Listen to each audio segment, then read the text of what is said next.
Friends, welcome back all of you in pharma. तो आप सभी कैसे हो? आई होप कि आप सभी ठीक ही होंगे। तो आज की इस वीडियो में हम बात करेंगे फार्मास्यूटिकल इनऑर्गेनिक केमिस्ट्री के गेस्ट पेपर का। ठीक है, तो ये आपका चल रहा है बी फार्म फर्स्ट सेमेस्टर की पूरी सीरीज, जिसमें आज हम लोग कवर करेंगे गेस्ट पेपर, वो भी किस सब्जेक्ट का? फार्मास्यूटिकल इनऑर्गेनिक केमिस्ट्री का। तो गेस्ट पेपर में हम लोग बेसिकली यही करते हैं कि जो हमारा नेक्स्ट एग्जाम आने वाला है, मतलब फार्मास्यूटिकल इनऑर्गेनिक केमिस्ट्री का, वो किस बेस पे क्वेश्चन पुटअप किया जाता है, कहाँ किस टॉपिक के कैसे क्वेश्चन आते हैं, ये सारी चीजें हम अपने गेस्ट क्लियर में डाउट कर लेते हैं। ठीक है, जैसे आप तो टॉपिक पढ़ लिए होंगे, लेकिन उस टॉपिक से क्वेश्चन कैसे पुटअप किया जाता है, कहाँ पे कॉम्प्लेक्स वगैरह देखने को आपको मिलता है, हम आज उसी पे टोटल बात करेंगे यहाँ पे। ठीक है, तो गेस्ट पेपर मीन्स यही होता है कि अगर मतलब आप गेस्ट पेपर पहले सॉल्व करके जाते हो या तो उसको नोट करके जाते हो अच्छे से, तो उससे गेस्ट पेपर से लगभग आपको 50% से 60% तक आपको क्वेश्चन मिल सकते हैं। ठीक है, तो ये गेस्ट पेपर जो है बहुत हेल्पफुल होता है आपके एग्जाम के लिए। अब हम बात करें तो गेस्ट पेपर में सेक्शन ए से हम लोग स्टार्ट करें। जैसे आपका एक क्वेश्चन पेपर बनता है, उसे अकॉर्डिंग हमारा गेस्ट पेपर भी बनता है। ठीक है, तो मैं आपको एक बात बता दूं कि अगर आप लोग यूनिट 1 से लेके यूनिट 3 तक जो मैं पार्ट फर्स्ट अपलोड किया हूं, अगर आप सब नहीं देखे उसको तो वहां पे देख लीजिए। वहां पे क्या है, वो यूनिट नंबर 1 से लेके यूनिट 3 तक 160 में 1 2 3 यूनिट हमारी अपलोड हो चुकी है। और क्या है, उसमें 10 मार्क्स के और 7 मार्क्स के जितने भी लॉन्ग क्वेश्चन थे टोटल वहां पे आपको सॉल्व मिलेंगे। ठीक है, उसके बाद दूसरी पार्ट जो है उसमें क्या है, यूनिट नंबर 4 एंड 5 वही चीज की गई है, सॉल्व लॉन्ग इंपॉर्टेंट क्वेश्चन वाली सीरीज। वहां पे सब डिस्क्रिप्शन बॉक्स में आपको इस दोनों वीडियो की लिंक मिल जाएगी, और यह दोनों वीडियो जरूर आप चेकआउट करो, आपके लिए बहुत ही हेल्पफुल होगी। ठीक है, अगर आप दोनों वीडियो को फुल वॉच कर लेते हैं तो आपको पास होने से कोई नहीं रोक पाए, क्योंकि इसमें मोस्ट इंपॉर्टेंट क्वेश्चन मैं सॉल्व करा के आप सभी के लिए अपलोड किया हूँ। अब देखो सेक्शन ए की हम बात करें, इसमें हमारा जो क्वेश्चन नंबर ए आता है, what are limit test, why are they perform. पहली बात तो ये क्या है, 2 नंबर के क्वेश्चन रहेंगे, यहाँ पे आपको 10 मिलेंगे, 10 के 10 सॉल्व करने रहेंगे। एक क्वेश्चन जो है आपका 2 नंबर लेके आएगा, टोटल 10 क्वेश्चन मतलब 20 नंबर आपको मिलेगा। और पहला क्वेश्चन ये आता है, what are limit test. Limit test क्या होता है और आप लिमिट टेस्ट किस लिए परफॉर्म करते हो। ठीक है, यहाँ पे फॉर्म नहीं लिखा, वाई आर दे परफॉर्म रहेगा। ठीक है, पीई आर तब एफ ओ आर एम रहेगा। ठीक है, अब देखो क्या है, लिमिट टेस्ट क्या होता है और हम इसे परफॉर्म क्यों करते हैं, वही आपको बता देना है। ठीक है, अब क्वेश्चन नंबर बी की बात करें, right WHO composition of ORS solution. अब देखो डब्ल्यूएचओ के अकॉर्डिंग है, ठीक है, जो ओआरएस सोल्यूशन का कंपोजिशन होता है उसी को आपको बता देना है यहाँ पे, और कुछ भी नहीं करना है। Discuss the limitation of RNS theory. RNS theory की कुछ लिमिटेशन है ना, उन्हें आपको बता देना है, पॉइंट वाइज पॉइंट लिख देना है। व्हाट इज ए क्लोरहाइड्रिया, यहाँ पे आपको बताना है कि ए क्लोरहाइड्रिया क्या होता है। मोस्ट इंपॉर्टेंट क्वेश्चन, या अब की बार तो जरूर ही आएगा कि ए क्लोरहाइड्रिया क्या होता है। ए क्लोरहाइड्रिया के कंडीशन हमारा यही होता है कि हमारे स्टोमक में जो एसिड बन रही है उसकी बनने की जो मतलब कैपेसिटी होती है वह थोड़ी सी कम हो जाती है। मीन्स हमारे स्टोमक में से एसिड का मात्रा थोड़ी सी घट जाती है, उस कंडीशन को हम लोग बोलते हैं ए क्लोरहाइड्रिया। अब क्वेश्चन ई की बात करें, right the advantage of combination antacid therapy. अब देखो क्या है, कॉम्बिनेशन एंटासिड थेरेपी के एडवांटेज क्या है, उन्हें आपको लिखना है। क्वेश्चन एफ की बात करें, define astringent along with suitable example. Astringent आपको बताना है सुटेबल एग्जांपल के साथ। What is half life of radio active element. Radio active element का हाफ लाइफ क्या होता है, इस पे आपको डिस्कस करना है। अब क्वेश्चन नंबर जी की बात करें, व्हाट इज का friends, define expectorants with suitable example. Expectorant बताना है सुटेबल एग्जांपल के साथ। क्वेश्चन आई की बात करें, state the principle involve in limit test of iron. ये देखो आयरन के लिमिट टेस्ट में कौन से प्रिंसिपल इन्वॉल्व हुए आपको यहाँ पे वही बताना है। जे की बात करें तो हम explain the role of kaolin and bentonite. Kaolin और बेंटोनाइट का रोल क्या है हमें इसको बता देना है। ठीक है, अब जे तक आपका क्वेश्चन पेपर में क्वेश्चन मिलेंगे। बाकी मैं यहाँ पे 3 क्वेश्चन आपके लिए एक्स्ट्रा लाया हूँ, आप 3 क्वेश्चन यहाँ भी तैयार कर लीजिएगा, शायद ही यह भी क्वेश्चन आ जाए इस 10 में से।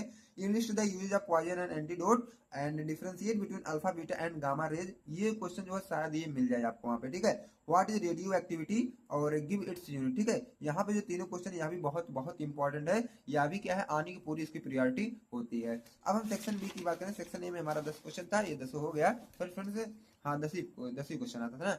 अब सेक्शन बी की हम बात करें, सेक्शन बी में आपको करने होते हैं केवल 2 क्वेश्चन, एक क्वेश्चन आपके 10 नंबर लेके आते हैं, तो 2 आप कर दोगे 20 नंबर आपको इसी में पा सकते हो। अब जो हमारा पहला क्वेश्चन है वो पॉपुलर क्वेश्चन हमारा होता है, what define the term impurity, discuss about various sources of impurity in pharmaceutical substances. वहां पे आपको बताना होता है कि इम्प्योरिटी क्या है, पूरी डिटेल में बतानी होती है, इम्प्योरिटी का टाइप क्या होता है, उसके बाद वेरियस सोर्स होते हैं हमारी इम्प्योरिटी को, उससे को आपको बता देना है। ठीक है, लेकिन फार्मास्यूटिकल सब्सटेंस से रिलेटेड। अब देखो क्वेश्चन बी जो आपका है, व्हाट इज एंटासिड। एंटासिड क्या है, डिस्क्राइब द प्रॉपर्टी जैसे and uses of sodium bicarbonate as an antacid. अब देखो क्या है, एंटासिड आपको बता देना है। और ये सोडियम बाइकार्बोनेट का प्रॉपर्टी ऐसे और यूज भी आपको बता देना है, ठीक है। सी की बात करें, what is anti microbial agent, anti microbial agent क्या होता है, explain the mechanism of action of anti microbial agent. अब इसमें देखो क्या है, 3 क्वेश्चन आपको मिलेंगे। एंटी माइक्रोबियल एजेंट पहले आप लिखोगे, उसके बाद explain the mechanism of action of anti microbial agent, उसके बाद क्या है mechanism of action of anti microbial agent का बताओगे, उसके बाद discuss the preparation property essay and use of hydrogen peroxide, ठीक है। तब जाके हाइड्रोजन पेरोक्साइड का आपको एसे, प्रिपरेशन, प्रॉपर्टी, यूजेस सारी चीजें लिखनी है। अगर आपको इसका सोल्यूशन चाहिए तो तुरंत डिस्क्रिप्शन बॉक्स में जाओ, वहां से आप वीडियो के लिंक चेक करो, उस वीडियो में टोटल ये सब क्वेश्चन वहां पे सॉल्व किए गए हैं, ठीक है। अब हम इसमें एक क्वेश्चन एक्स्ट्रा भी लाए हैं, उसकी बात करें तो यहाँ पे discuss in detail about arsenic limit test along with operators used in arsenic limit test, ठीक है। आर्सेनिक लिमिट टेस्ट बताना है, और जो गजेट ऑपरेटर्स होता है उसकी यूज करके हम आर्सेनिक का लिमिट टेस्ट कैसे करते हैं उसी को बताना है। यह क्वेश्चन ऐसा तो नहीं है कि 10 मार्क्स में आए, 7 मार्क्स में भी यह पूछ सकता है, ठीक है। तो आप यह क्वेश्चन जरूर क्लियर करके जाओ। अब सेक्शन सी की बात करें तो सेक्शन सी में हमारा जो होता है वह आपको करना रहता है केवल 5 क्वेश्चन, और एक क्वेश्चन हमारे होते हैं 7 नंबर के, ठीक है। तो यहाँ पे आपको 35 नंबर मिल सकता है जब आप 5 क्वेश्चन सॉल्व कर दोगे। अब discuss the physiological role and disease condition due to imbalance of calcium in body, physiological role आपको बताना है, और जब कैल्शियम की इम्बैलेंस हो जाए हमारे बॉडी में तो कौन सी डिजीज हो सकती है इसको आपको बताना है।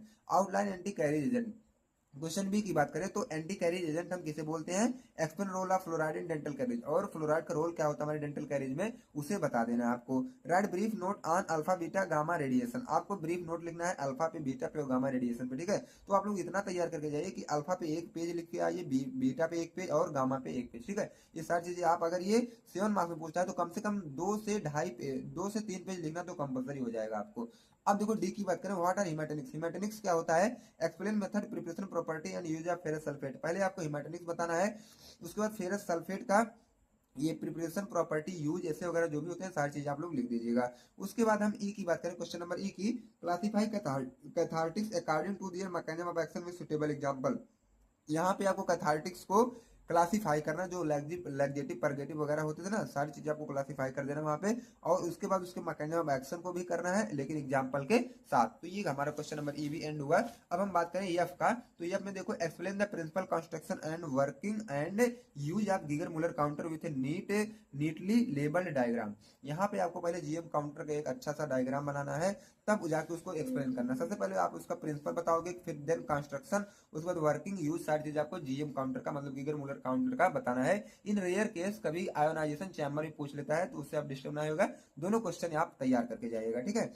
अब जी की बात करें, explain the mechanism of action of hydrogen peroxide and it's uses, hydrogen peroxide का मैकेनिज्म ऑफ एक्शन क्या होता है और उसका यूज क्या होता है, आप इसको बता के आ जाइएगा, मतलब वहां पे लिख दीजिएगा, ठीक है। अब इसमें हम 2 क्वेश्चन एक्स्ट्रा लेके आए हैं जो और आने की उम्मीद हो जाते हैं, जैसे कि discuss in detail about the pharmaceutical application of radio active substances with example. ये तो एक ये हो गया, और एक है right the properties, storage condition and use of potassium permanganate and boric acid, ठीक है। तो पोटेशियम परमैंगनेट और बोरिक एसिड का आपको प्रॉपर्टी, स्टोरेज कंडीशन और यूज, ये सारी चीजें आपको बता देनी है, ठीक है। तो यही पे हमारा जो गेस्ट पेपर की वीडियो थी यहीं पे एंड होती है। अगर आप सबके सोल्यूशन देखने हैं यूनिट नंबर 1 से लेकर 5 तक महा मैराथन 1 शॉट वाली वीडियो, तो आप लोग डिस्क्रिप्शन बॉक्स जरूर चेक करो, वहां पे क्या है 2 मार्क्स वाली भी आपको वीडियो मिलेगी और लॉन्ग शॉर्ट की भी वीडियो मिलेगी, वहां से आप अपना डाउट इजी वे में क्लियर कर सकते हो, कम समय में अच्छी चीजें आप सीख सकते हो, ठीक है। तो बेस्ट ऑफ लक, आपका एग्जाम बहुत ही अच्छा जाएगा, आई होप। अब हम मिलते हैं आपसे एचएपी वाली वीडियो के साथ। Thanks for watching this video.